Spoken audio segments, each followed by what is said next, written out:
외국인 노동자들의 열악한 주거 문제는 사실상 생존의 문제입니다. 돼지 축사에서 일하다 숨진 채 발견된 태국인 노동자 소식이 며칠 전에 전해졌는데 이 숙소의 참혹한 여건이 공개돼 공분이 일고 있습니다. 올해도 11만 명의 외국인 노동자가 입국할 예정이고 기본적인 주거 환경 보장에 현실성 있는 대책이 필요해 보입니다. 홍화경 기자입니다. 가로 2m, 세로 3m. 발 뻗고 눕지도 못할 이 좁은 방에 곰팡이까지 가득합니다. 부엌은 음식을 해먹기엔 너무나도 지저분하고요. 화장실이라곤 바닥에 구멍 하나 뚫린 게 전부입니다. 돼지 축사에서 일하던 한 태국인 노동자가 10년 동안 살았던 숙소입니다. 농장주는 이 노동자가 숨지자 시신을 유기하기까지 했습니다. 산업 현장에선 외국인 없이는 일이 안 된다고 아우성이죠. 심각한 구인난 해결을 위해서 2004년 고용허가제 도입 이래 가장 많은 11만 명이 올해 입국할 예정입니다. 하지만 외국인 노동자들은 여전히 기본적인 주거 환경조차 보장받지 못하고 있습니다. 비닐하우스가 빽빽한 경기도의 한 농촌 마을. 이곳에서 일하는 상당수가 외국인입니다. 마을 곳곳에 검은 차광막이 덮인 비닐하우스가 보입니다. 가까이 가보니 샌드위치 패널로 지은 가건물이 들어있습니다. 외국인 노동자 숙소입니다.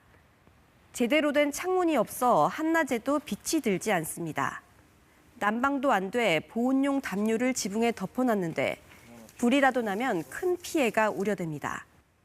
여기 살고 있는 여성 노동자들이 밤에 잘 때 털신을 신고 잔다고 하더라고요. 전기장판 정도 깔고 지내는데 우풍이 너무 심하고. 이 숙소는 안에 화장실이 없습니다. 길 옆에 철판을 세운 뒤 구멍을 파놨습니다. 전기불도 안 들어오고 출입문엔 잠금 장치도 없습니다. 부엌 벽면과 천장에 그을음이 가득합니다.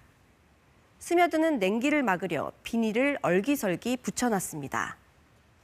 노동자 숙소는 일정 수준의 시설을 반드시 갖춰야 하는데요.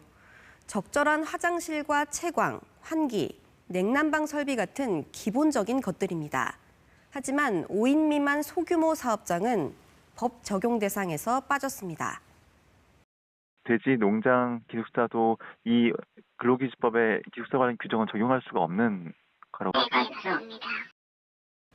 3년 전 캄보디아 노동자가 비닐하우스 숙소에서 한파 속에 숨진 채 발견됐습니다. 이 일을 계기로 정부는 가건물을 숙소로 쓸 경우 외국인 고용 허가를 내주지 않고 있는데요.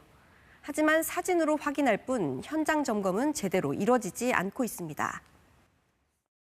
근로계약서를 보니까 기숙사에 대한 조항에서 분명히 주택이나 빌라를 제공한다고 서류상에는 표시를 해놓고 사실은 이런 움막에 정부는 지자체로부터 허가받은 가건물의 경우에는 실사를 거쳐 숙소로 쓸 수 있도록 했는데요. 외국인 노동자들은 이같이 합법적으로 지은 가건물도 소음과 단열이 되지 않을 뿐더러 각종 사고에 취약하다고 말합니다. 정부는 외국인 노동자가 살 수 있는 공공기숙사 10곳을 짓기로 했습니다. 하지만 수용 인원은 600명에 불과하고 그나마 올해까지만 한시적으로 진행돼 사업 효과는 미지수입니다.